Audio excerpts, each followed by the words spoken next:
Bienvenidos al cuarto tutorial para la utilización de SimHive 2. En este caso nos vamos a concentrar en los resultados de la simulación y en los archivos de salida, los outputs que nos va a ofrecer el programa. Durante toda la simulación, SimHive 2 va a ir grabando en cada ciclo reproductivo todos los procesos de selección de individuos, chequeo de la fertilidad, de la autoincompatibilidad en su caso, asignación de valores adaptativos, creación de inmigrantes, etcétera, hasta alcanzar la nueva generación de individuos reproductores en nuestra población, que también se va a grabar todo ello en unas bases de datos en la carpeta logs. Sin embargo, esos ficheros de la carpeta logs pueden resultar incómodos y un poco farragosos. SimHive nos va a ofrecer también dos archivos de salida, dos outputs mucho más manejables. Ambos ficheros van a tener una extensión CSV y se van a denominar por defecto population y population_frec seguido por un número. El primero de ellos va a incluir a todos los individuos de la población a lo largo de todas las generaciones. Es el completo de toda la simulación. Este fichero solo va a estar disponible una vez que la simulación concluya. Si hemos considerado una población muy grande, con muchos loci en los genotipos, le estamos pidiendo muchos individuos en la progenie en cada uno de los ciclos, un número de ciclos muy elevado, etcétera, pues podemos tardar un poco en conseguir este archivo de salida. Sin embargo, SimHive 2 nos va a ofrecer también resultados parciales en este otro fichero population_frec seguido con un número. Ese número va a representar la frecuencia con la cual SimHive 2 va a ir incorporando censos, por así decirlo, o fotografías instantáneas de la población en cada una de esas generaciones. Si le hemos marcado en esta casilla, le hemos marcado el número 5, por ejemplo, pues population_frec 5 incluirá a los individuos en la generación 0, la 5, la 10, la 15, etc. Y este fichero va a estar disponible para el usuario lo va a poder consultar mientras la simulación está corriendo y desde el momento en que la población inicial se haya generado. Ahí tendrá acceso solo a la población 0. Cuando se genere la quinta generación, se habrán incorporado los individuos de esa generación 5, luego se incorporarán los de la 10, etcétera, etcétera. El aspecto que van a tener ambos ficheros de salida es prácticamente idéntico, solo van a cambiar los individuos que se incluyan. Es un fichero que podemos abrir en Excel, lo hemos hecho aquí y va a tener este aspecto. Si nos acercamos un poco, podemos ver cómo las dos primeras filas, cada individuo viene representado por una fila. Las dos primeras filas incluyen los encabezamientos de las columnas con la información del individuo. En la primera de ellas se nos va a incluir la identificación del individuo. Cada individuo viene representado por un número, son números consecutivos. Conforme se incorpora un nuevo individuo a la población, se le asigna un número. A continuación, el coeficiente específico. En este ejemplo, tenemos con el valor 0 los individuos de la especie inicial 1 y con 700 es el valor específico asignado a los individuos de la especie 2. Las dos siguientes columnas corresponden a los progenitores de ese individuo. Para los individuos de la generación inicial o para los individuos inmigrantes que se incorporan a la población, no tenemos unos progenitores concretos, sino que esos individuos se han generado a partir de ficheros de frecuencias alélicas. Por tanto, se consigna un valor null para cada una de esas casillas. Las dos siguientes celdas corresponden a los valores de los orgánulos, del cloroplasto y de la mitocondria. SimHive 2 asigna un valor A para los orgánulos de la especie 1 y un valor B para los orgánulos propios de la especie 2. Las tres siguientes celdas corresponden a la generación que estemos observando de la población, a la generación en que el individuo concreto se incorporó a la misma, la generación de nacimiento del individuo, y la generación en la que el individuo desaparece, el ciclo reproductivo en el que el individuo ya no está en la población. Esta última casilla, esta décima casilla, la columna J, corresponde al valor adaptativo, el valor de fitness para ese individuo en esa generación concreta que estemos observando. La segunda fila corresponde a los nombres de los LOCI incluidos en el genotipo nuclear.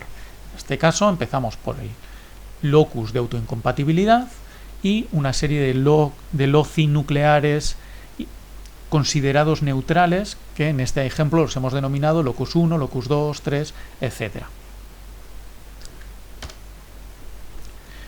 Aquí, por tanto, podemos ver la identificación de cada uno de los individuos y todos sus valores correspondientes. SimHive, por defecto, va a agrupar a los individuos inicialmente por la generación. Aquí podemos observar, hemos colapsado bastantes filas para que quepa más información en la pantalla, pero primero nos van a venir los individuos en la generación inicial, la generación 0, luego vendría la primera generación, la segunda, tercera, cuarta, etc. En este ejemplo, además, hemos colapsado algunas celdas para poder observar un mismo individuo todas las veces en las que aparece en nuestra población. El individuo 38 nace en la generación 2 y muere en el séptimo ciclo reproductivo. Aquí tenemos sus valores a lo largo de las generaciones 2, 3, 4, 5 y 6. La información del individuo va a ser constante, evidentemente, todas estas primeras celdas van a ser constantes y el genotipo también va a ser constante, puesto que no consideramos mutación en esta versión de SimHive, y lo único que va a cambiar va a ser la generación que estemos observando y el valor adaptativo que tiene en cada una de ellas.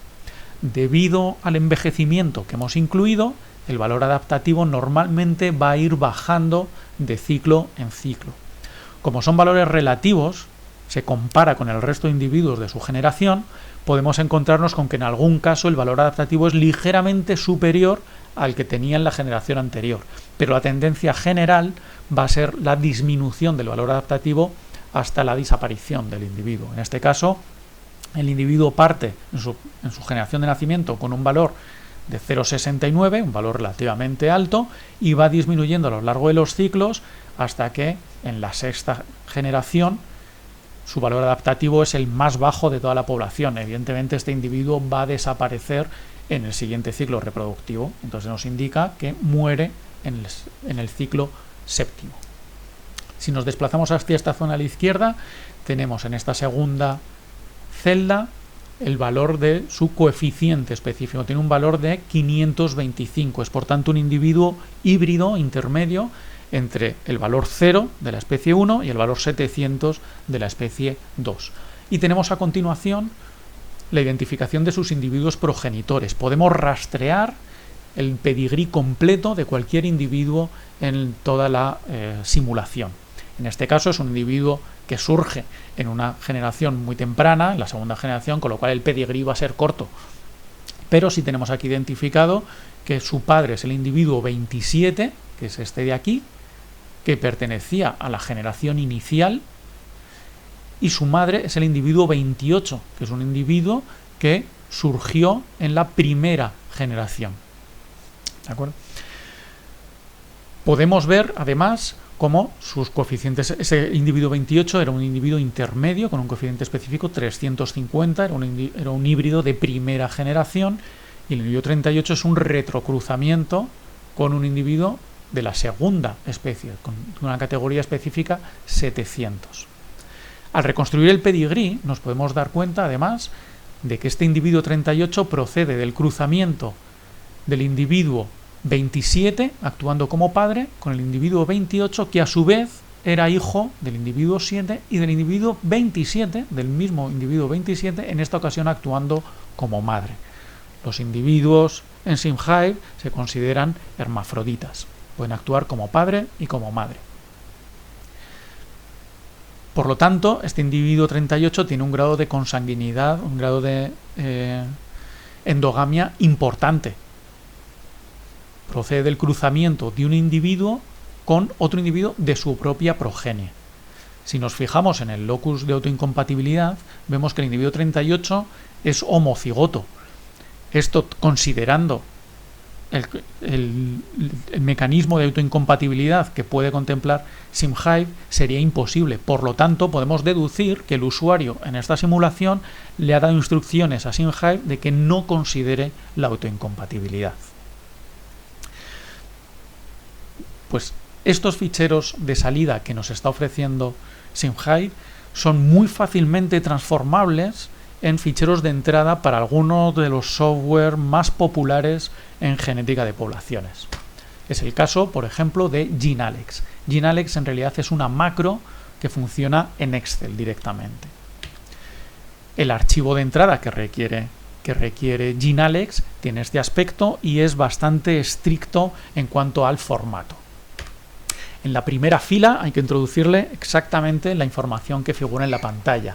La primera celda corresponde al número de LOCI que van a tener los individuos en su genotipo.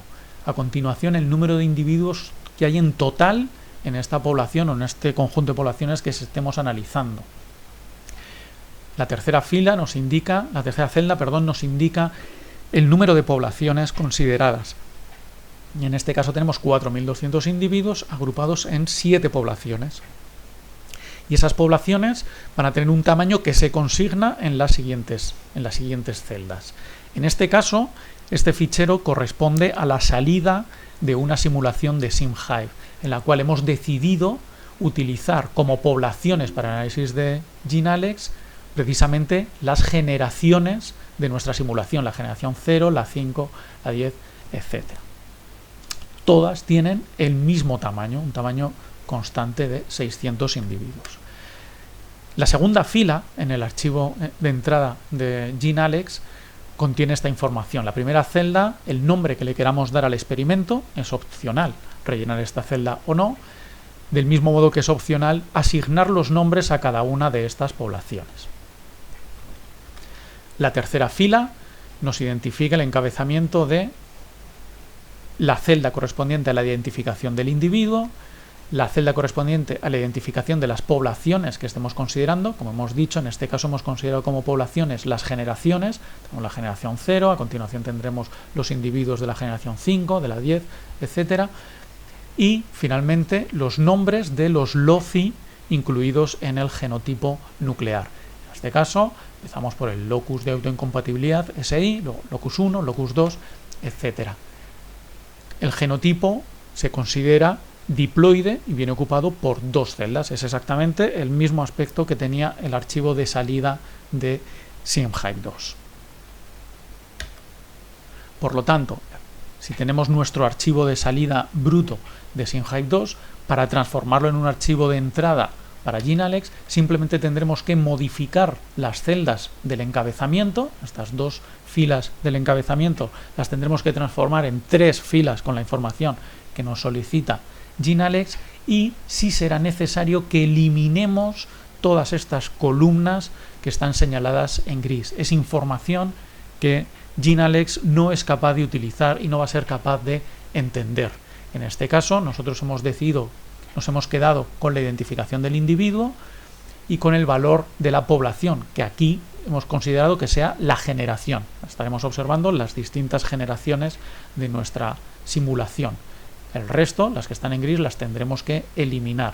Y luego mantenemos el valor de del genotipo nuclear. Es aún más sencillo transformar el archivo de salida de SimHive en un archivo de entrada para Structure. Structure es otro software muy popular en genética de poblaciones que nos permite estimar cuántos grupos genéticos más o menos homogéneos existen en una población, en los datos que nosotros le demos como una población, y mediante inferencia bayesiana podemos considerar la contribución de cada uno de esos grupos o acervos genéticos al genoma de cada uno de los individuos de la población. Structure nos va a presentar esta interfaz donde nos va a ir pidiendo información sobre los datos de entrada que le estemos dando, el nombre del proyecto, dónde se sitúa, dónde se ubica en nuestro ordenador el archivo de entrada, en qué directorio estamos, qué archivo es concreto el que tiene los ficheros de la información de los individuos, etc. Entonces, partiendo de nuestro fichero de salida de SimHive, le podremos ir rellenando toda esa información. Nos va a pedir el número de individuos, que en este caso, en este ejemplo, corresponde a 4206. Nos va a preguntar por la ploidía de los datos. Nuestros datos son diploides. SimHive trabaja con un genotipo diploide. Aparte de los orgánulos, lo importante es el genotipo nuclear, que es de tipo diploide. El número de LOCI que vamos a considerar. Y nos pide también con qué valor vienen consignados los datos perdidos, los datos nulos. SimHive no produce datos nulos, no produce datos perdidos. Sin embargo, Structure sí sería capaz de trabajar con ellos. Nosotros también podemos generar datos perdidos ex profeso en nuestro fichero de salida de SimHive. Normalmente o con mucha frecuencia se suele consignar con un -9 ese valor para los datos perdidos. A continuación también le tenemos que marcar una cierta información. Si nuestro fichero incluye o no una fila con el nombre de los marcadores. Como hemos visto, SimHive inicialmente sí nos va a incluir esa fila, pues lo podemos marcar. Muy importante, le tenemos que indicar que nuestros datos, cada individuo, viene consignado en una sola fila. Pues tenemos que marcar también esa casilla. Y también es muy importante dejar sin marcar esta otra información. Nos pregunta si tenemos información de fase, si sabemos qué alelo de cada locus se hereda a la vez que qué otro alelo de otro locus. Si tenemos información, por tanto, de los haplotipos. SimHive considera los LOCI nucleares como absolutamente independientes, con lo cual no están en fase y no hay información, por tanto, sobre los haplotipos. De modo que esa casilla debemos dejarla sin marcar. La última ventana pidiéndonos información que nos presenta Structure es esta de aquí, donde le podemos marcar que tenemos la identificación individual de cada árbol, de cada individuo. Podemos consignarle también que tenemos información sobre a qué población corresponde cada individuo, que podrían ser, como en el ejemplo anterior, las generaciones, por ejemplo, o podríamos utilizar como población los individuos de la misma categoría específica, o incluso, si quisiéramos, los individuos que presenten el mismo tipo de cloroplasto o el mismo tipo de mitocondria, lo que queramos. Pues en este caso también hemos marcado que conocemos esa información y que le aportamos esa información de la población inicial. Y también es interesante que a Structure le podemos indicar que tenemos unas columnas adicionales que no necesita utilizar, que no queremos que las considere. Simplemente le marcamos aquí cuántas de esas columnas, a continuación de la información de la población, no queremos que considere. ¿Vale? Todas estas casillas es opcional marcarlo o no, pero suele ser conveniente. Es conveniente incluir esa información. Así, por ejemplo, en nuestro archivo de salida de SimHive, pues nos bastará con eliminar estas celdas. La primera fila la tenemos que eliminar. Le incluimos una fila, hemos dicho, con el nombre de los LOCI que queremos que considere. En este caso hemos dicho que sí que le vamos a proporcionar esa información. Y hemos decidido que no tenga en cuenta el locus de autoincompatibilidad. Pues quitamos de aquí esta celda con el nombre locus de autoincompatibilidad y no necesitaremos eliminar nada más. Nos bastará con decirle que tenemos que considere la identificación del individuo en la primera celda. Luego hemos considerado en este ejemplo que la población inicial sea, en este caso, el coeficiente específico, la categoría específica del individuo. Hemos decidido que lo considere así. Y le hemos dicho que las siguientes 10 filas no las considere, pero no necesitamos borrarlas. Las podemos arrastrar y Structure empezará a hacer sus cálculos con los datos a partir de esta celda de aquí, de la columna M. Eso es lo que él empezará a considerar como el genotipo del individuo. Es, por tanto, muy fácil, muy inmediato utilizar un archivo de salida de SimHive como un archivo de entrada de Structure. Pues como de costumbre, indicar simplemente que en el repositorio GitHub, en la dirección que figura en la pantalla, está disponible de forma gratuita el programa ejecutable, el manual del usuario, distintos archivos, ejemplos de archivos de entrada, etc.